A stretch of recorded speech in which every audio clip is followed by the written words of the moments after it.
Assalamualaikum warahmatullahi wabarakatuh. Bismillahirrahmanirrahim. Kita melanjutkan ngaji kitab Riyadhus Shalihin. Kita sampai pada bab 4. Bismillahirrahmanirrahim. Babus Sidqi, bab tentang kejujuran. Qala Allah Ta'ala, Allah berfirman, Ya ayyuhalladzina, wahai orang-orang amanu yang beriman, ittaqullaha, bertakwalah kalian kepada Allah. Wa kunu, dan adalah kalian ma'as shadiqina, bersama orang-orang yang jujur. Surat At-Taubah ayat 119. Wa qala ta'ala, dan Allah berfirman, was-shadiqina, dan laki-laki yang jujur, was-shadiqati, dan para perempuan yang jujur. Al-Ahzab ayat 35. Wa qala ta'ala, dan Allah berfirman, falau shadaqullaha, andaikan mereka jujur kepada Allah, lakana khairan lahum, maka itu akan menjadi lebih baik bagi mereka. Surat Muhammad ayat 21. Wa ammal ahadisu, adapun hadis-hadis, hadis yang menjelaskan tentang as-sidqu, tentang kejujuran, fal awwalu, yang pertama adalah An Ibni Mas'udin, dari Ibnu Mas'ud radhiyallahu anhu, anin Nabi, dari Nabi sallallahu alaihi wasallam, qala, Nabi bersabda, inna sidqa, sesungguhnya kejujuran, yahdi ilal birri, akan mengarahkan, akan menggiring, menunjukkan pada kebaikan. Wa innal birra, dan sungguh kebaikan, yahdi, akan menunjukkan, ilal jannati, pada surga. Wa innar rajula, dan sungguh seorang laki-laki, layasduku, senantiasa dia berlaku jujur, hatta yuktaba, hingga dia dicatat indallah, di sisi Allah, siddiqon, sebagai orang yang jujur. Wa innal kadhiba, sebaliknya kebohongan, yahdi ilal fujur, akan mengarahkan kepada kelacutan, kejahatan. Wa innal fujur, dan kejahatan akan menggiring kepada neraka. Wa innar rajula, dan seorang laki-laki, layakdzibu, dia senantiasa berlaku bohong atau berbuat bohong, hatta yuktaba, hingga dia dicatat indallahi kadzaban, di sisi Allah sebagai orang yang pembohong. Yang hadis ke-55, asani, yang nomor 2, ya, dari hadis-hadis tentang kejujuran tadi, an Abi Muhammadin, dari Abi Muhammad Al-Hasani, yaitu Hasan, putra dari Ali ibni Abi Thalib, cucu Nabi Muhammad SAW, radhiyallahu anhuma, semoga Allah meridhai keduanya, yaitu Hasan dan Ali ini. Qala, Hasan berkata, hafidtu, aku menghafalkan, min Rasulillah, dari Rasulullah, dari kakekku, ya. Dak ma yaribuk, dak, tinggalkan, ma sesuatu, yaribuka, yang membuatmu ragu. Ilama, menuju sesuatu, la yaribuka, yang tidak membuatmu ragu. Fa inna sidqa, karena kejujuran, tumakninatun, itu membuat tenang. Jujur itu tenang. Kalau orang jujur, tidak ada yang perlu dia tutup-tutupi. Tidak ada yang perlu dia rekayasa dan seterusnya. Dia tampil apa adanya. Tenang, betul-betul tenang. Tapi wal kadhiba, sebaliknya, kadhiba ini atau jumlah pada ini, asidqa ini ya. Wal kadhiba, dan kebohongan itu ribatun, itu akan membuat kita ragu. Akan membuat kita gelisah. Penuh keraguan. Jadi, kalau bohong, kita itu akan menutupinya dengan kebohongan yang lain, kebohongan yang lain. Misalkan ada seseorang mengaku dia bapaknya adalah orang kaya, gitu ya. Maka dia akan berusaha untuk menutupi kebohongannya itu dengan apa? Berusaha tampil perlente, berusaha tampil dengan mobil. Akhirnya dia butuh untuk pinjam sana, pinjam sini mobil, atau perlu nyewa mobil. iPhone-nya, HP-nya harus iPhone, pakainya harus. Akhirnya bingung hidup dia. Karena kenapa? Karena dia tidak jujur. Rawahu Tirmidzi, hadis ini diriwayatkan oleh At-Tirmidzi, wa qala, dan Tirmidzi berkata, hadisun hasanun, ini adalah hadis yang sahih. Hadisun sahihun, ini adalah hadis yang sahih. Qauluhu yaribuka, huwa bifathil ya, ya-nya di fathah ini. wa dhammiha, juga bisa yuribuka, berarti dari aroba yuribu, ya, aroba yuribu, bisa begitu, atau roba yaribu.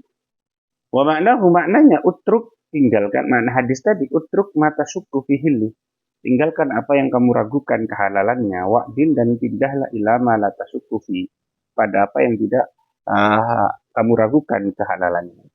Apa-apa yang diragukan kehalalannya ya jangan dilakukan. Termasuk ini ya, saya pernah ditanya gimana hukumnya dengan maraknya rokok-rokok ilegal itu. Ya bagaimanapun itu kan bermasalah kan. Meskipun mungkin secara hukum fikih, hukum agama itu barang-barang sendiri dan seterusnya.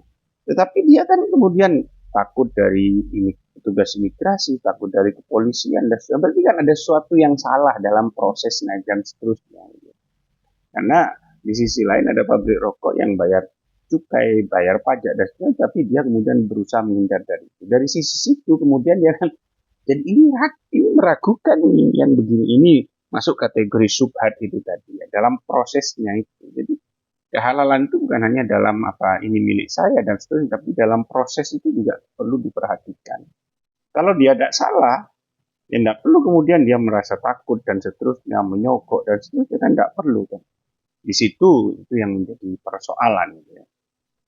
Andaikan kita tertib gitu ya terhadap hal itu tertib, terus pejabatnya itu ya tidak mengkorupsi uang pajak kita, mungkin masyarakat akan tertib juga gitu ya. Asalis yang ketiga, an Abi Sufyan, dari Abi Sufyan, Sakhr bin Harb, yaitu Sakhr bin Harb, fi hadis tawili, dalam hadisnya yang panjang, fi kisah Hirakla, dalam kisah Heraklius ya. Qala Heraklius berkata, "Famada ya'murukum?" Apa yang ia perintahkan, yang diperintahkan oleh orang tersebut. Karena ini kan orang-orang ini Heraklius mendapat surat dari Nabi. Lalu Heraklius itu menyuruh pasukannya, menyuruh orang-orangnya untuk mencari orang yang dari Arab. Dari waktu itu ya, dari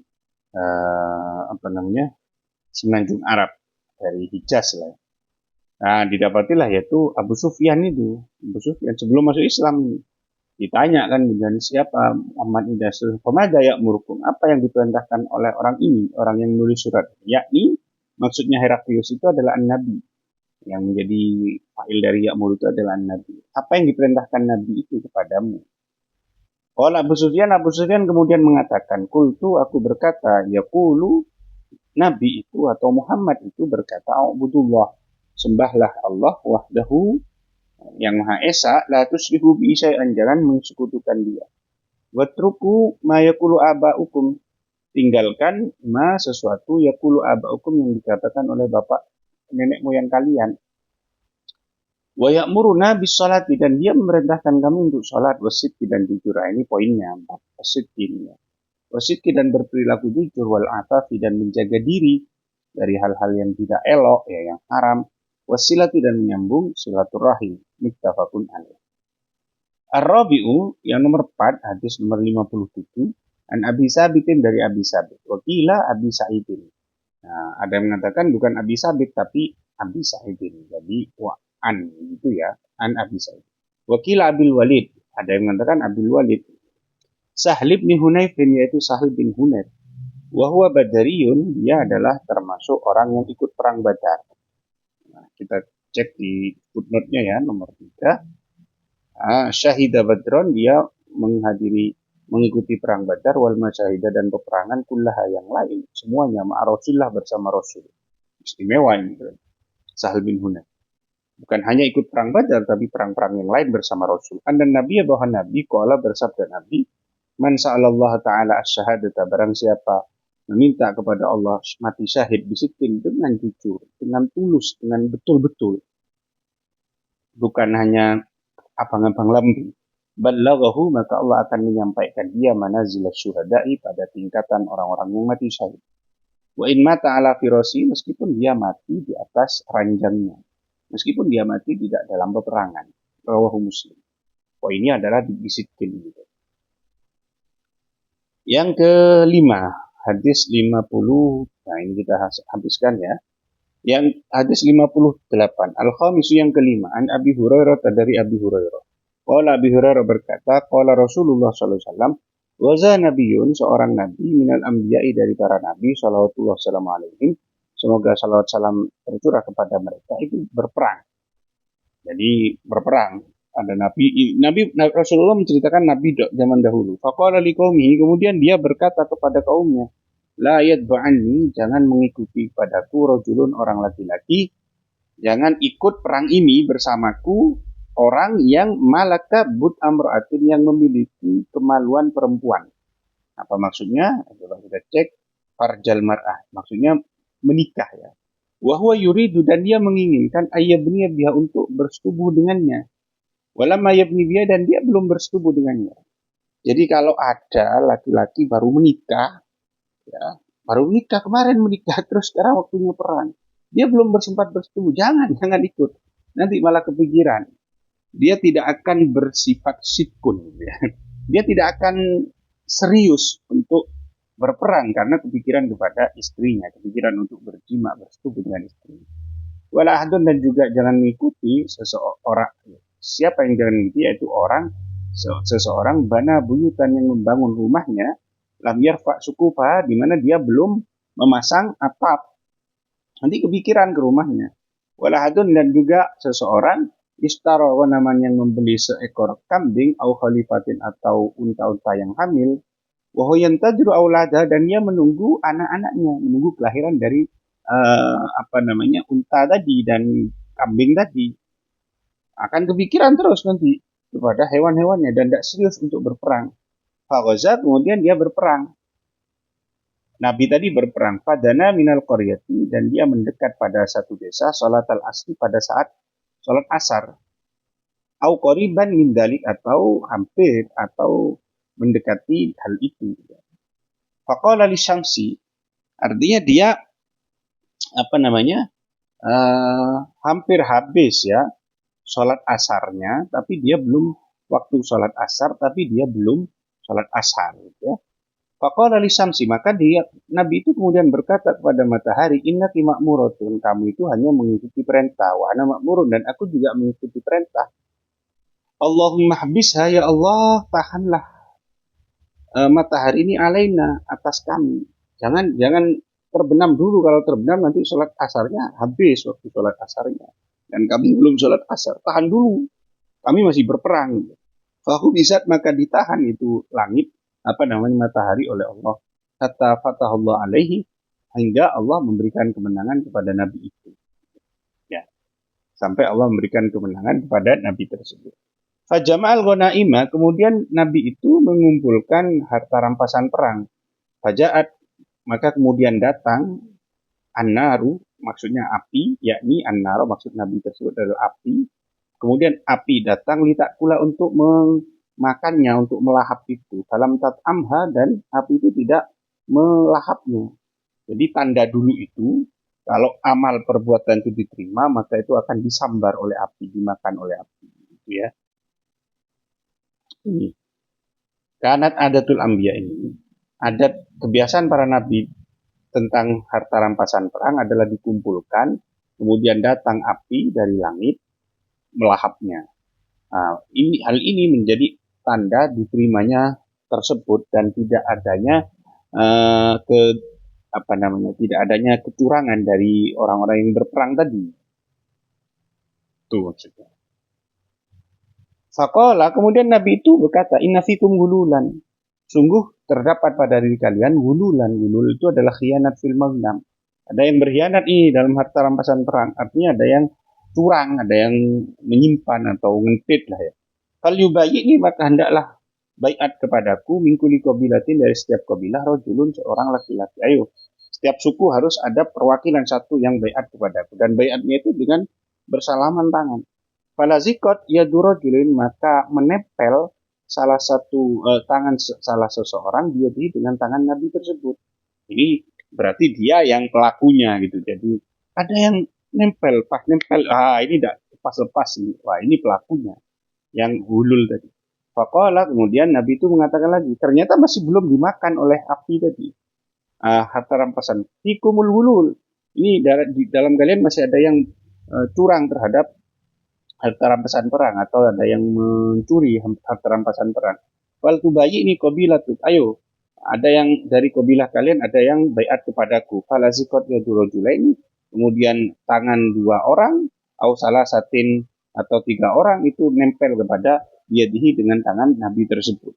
Faqala fikumul gulul. Kemudian ternyata masih tidak diterima itu. Harta rampasan perang itu masih tidak dimakan oleh api. Sehingga Nabi ini mengatakan fikumul gulul. Pada kalian masih ada yang bertindak curang. Haja'u, maka kemudian mereka datang biroksin dengan kepala misli roksi bakaratin, seperti kepalanya sapi minad dabi, tapi terbuat dari emas. Bahwa doa kemudian dia Nabi itu meletakkan kepala tersebut, kepala emas tadi. Faja'at an-naru fa'akalat, kemudian datang api dan melahap kepala emas tadi. Dalam tahillal wanaimu, oleh karena itulah kemudian tidak halal harta rampasan perang li ahadin qoblana, bagi seorang pun di antara kita. Jadi dulu itu harta rampasan perang itu tidak boleh diambil oleh umat dulu, tapi harus dikorbankan itu tadi dan nanti akan dimakan oleh api, dilahap oleh api. Summa halallahu lana, kemudian Allah menghalalkan bagi kita al-ghanaimah, harta rampasan perang, lamma ra'adhana, tatkala dia melihat kelemahan kita, wa ajana, dan kelemahan kita. Fa'ahallaha, maka Allah menghalalkan harta rampasan perang lana bagi kita. Muttafaqun alaih. Al-khalifatu, khalifat bifathil kha, dengan fathah kha-nya, al-mu'jamati yang titik satu, bekas lam dan kasroh lamnya, jam'u khilfatin, jamak dari khilfah, wahia anna qatu al-hamilu, yaitu unta yang hamil. Hadis nomor 59, as-sadisu nomor 6. An Abi Khalidin, dari Abi Khalid Hakim bin Hizam, Hakim bin Hizam, qala Hakim berkata, qala Rasulullah SAW, al-bayi'ani, orang yang jual beli bil khiyari itu diperbolehkan untuk khiyar. Malam yatafarraqo, selagi mereka belum berpisah. Ini namanya khiyar majlis. Jadi boleh untuk membatalkan atau meneruskan transaksi tersebut. Fa'in sodaqo, jika mereka jujur dalam artian yang penjualnya menjelaskan tentang sifat dari harta dagangannya tadi, kalau ada cacat dijelaskan dan seterusnya. Wabayyana, dan mereka menjelaskan apa yang ada dalam transaksi tersebut, yang hal-hal yang tidak benar. Burika lahuma, maka diberkahi mereka berdua fi bai'ihima, dalam transaksi mereka. Wa in katama, dan jika mereka menyimpan, wa kadzaba, dan berbohong, muhikat barakatu bai'ihima, maka akan dihapus keberkahan transaksi mereka, jual beli mereka. Muttafaqun alaih. Wallahu a'lam bishawab. Subhanakallahumma bihamdik, asyhadu an la ilaha illa anta, astaghfiruka wa atubu ilaik. Assalamualaikum warahmatullahi wabarakatuh.